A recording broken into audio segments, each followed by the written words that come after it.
Mission Impossible: The Final Reckoning. What happens? Is it good? Should you go see it? Let's talk about it.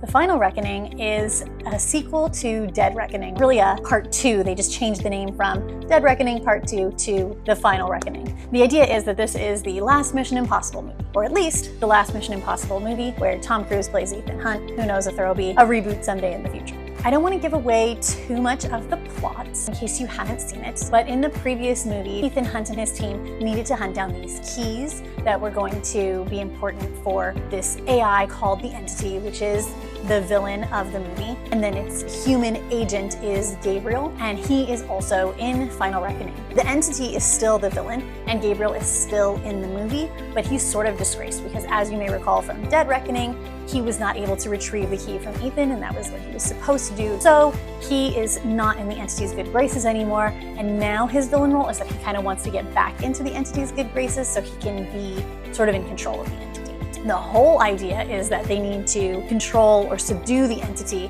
because it is just running amok with technology. And the most important thing is that it is starting to gain control of the world's nuclear weapons. The whole goal is to keep it from being able to get the nuclear weapons. What the Entity wants to do is use the nuclear weapons to destroy humanity and start over. Presumably with whoever survives, it wants to be able to create a new society with those people sort of in its image. However, the problem is that a nuclear bombing like this could create an EMP that would just destroy the Entity. So the Entity needs to be in a place where it cannot be destroyed. And it knows of this bunker, because it knows everything, that it wants to hide in, but because this bunker is like separated from everything, it needs help to get there, and it decides that Ethan Hunt is the one who's going to take it and let it into this bunker so it can destroy the world with nuclear bombs. Again, I don't want to give away too much of what happens in the movie, so let's talk about the stunts. So Tom Cruise has these 2 big scenes where he's doing these crazy stunts that have you on the edge of your seat the entire time. And both feature in the trailer, so I feel like I can talk about them without giving away too much. We know that Ethan Hunt has the cruciform key that he found in Dead Reckoning, and that he needs to use it in the Sevastopol submarine in order to retrieve the source code of the Entity. So that means that he needs to get down to the Sevastopol, which is at the bottom of the Arctic Ocean, and get inside it somehow and get to its core where he can then retrieve the source code.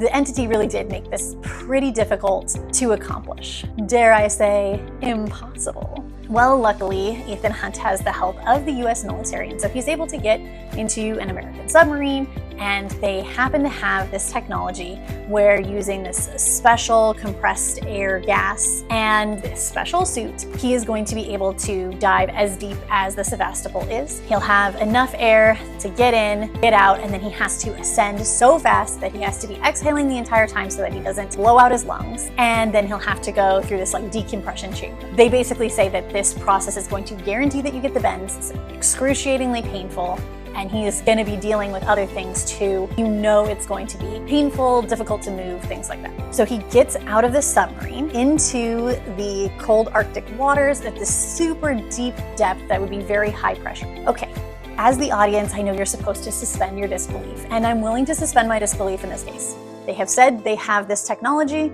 They've said that the special mixture of compressed air and the suit and all that is going to protect Ethan Hunt. So I'm willing to suspend my disbelief and accept that there is this technology that's going to help him. So he gets into the submarine, and then he has to go and find the core.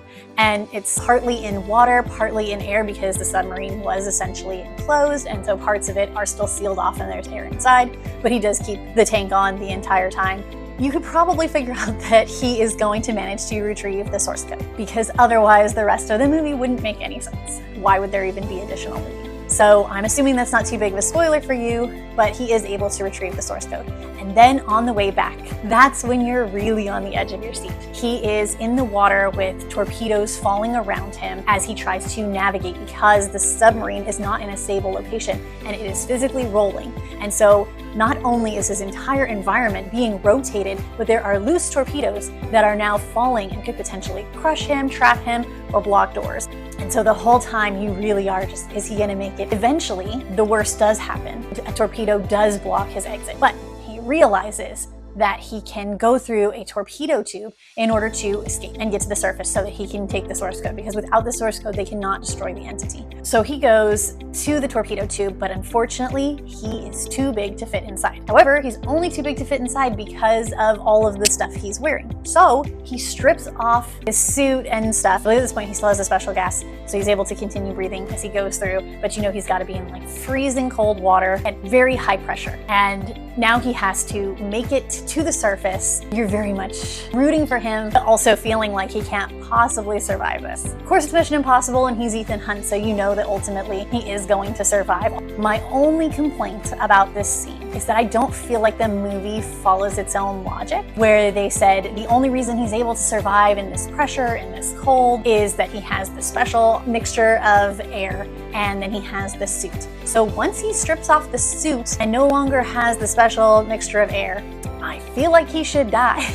I know he still has the air mixture like in his lungs essentially, and he's exhaling it as he goes up to the surface, but I think hypothermia would set in very quickly at that temperature. And I think that the pressure that he is under would also just instantly kill you. I don't actually think that you could be at that depth as just a human body. Like, human bodies are not designed for that. I was willing to suspend my disbelief and say, okay, well, in this scenario, he was given special equipment, but now that the special equipment is gone, I don't believe he should have been able to survive that. So I kind of think he should have survived with like at least some sort of remnants of the suit or something. I felt like the movie was being inconsistent within itself, and that's fine. I mean, just extra suspension of disbelief. But it just kind of bothered me that I was like, well, I don't think they really thought this part of the story through. The other major action scene takes place on an airplane between Tom Cruise and Gabriel. So Tom Cruise has to start on one airplane following Gabriel, and then get to Gabriel's airplane, and once again you are on the edge of your seat because he has to get into the airplane, getting rid of the pilot who was in that airplane, and then get onto Gabriel's airplane. Essentially,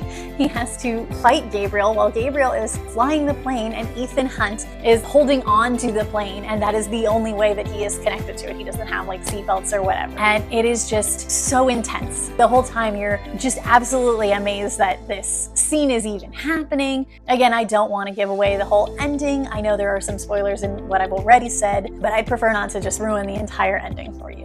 That scene is amazing, and you could honestly go see the movie just for that scene, and you'd probably be pretty happy with it. I want to say that my husband and I went to see it in 4DX, which, if you're not familiar with that style, it's the one where the seats in the theater move. So kind of like Star Tours at Disneyland. Your seat moves, you're getting sprayed with water at appropriate times, snow is falling, there's fog, things like that. That's 4DX, and it was probably the perfect movie to see in 4DX. There's so much action, and so there's plenty for you to feel like you're really in the movie. It's very cool. I will say that I would not recommend 4DX theaters for anybody who gets motion sickness or who has had surgery or major neck issues, back issues, is pregnant, or really young kids. It's probably not for those groups. But if you are an otherwise healthy adult and does not get motion sick, I cannot stress that enough, then this is a super fun way to see really big action movies like this, because you really do get to feel like you're in the action.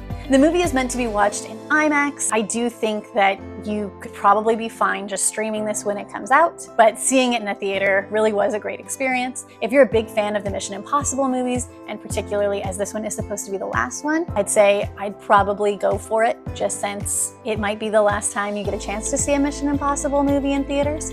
So overall, I'd say that the main conflict of the movie is stopping the entity specifically before it is able to unleash nuclear war. Was it good? Yes and no. Some of the plot drags a little bit in some of the non-action scenes. However, the action scenes are absolutely amazing, just as you would expect from a Mission Impossible movie. And would I go to see it in the theater? Absolutely I would. I would recommend seeing it in a theater. If you can't see it in the theater, I think it'll be fun to watch on streaming too. So thanks for watching. I hope you enjoyed this video. Please like and subscribe.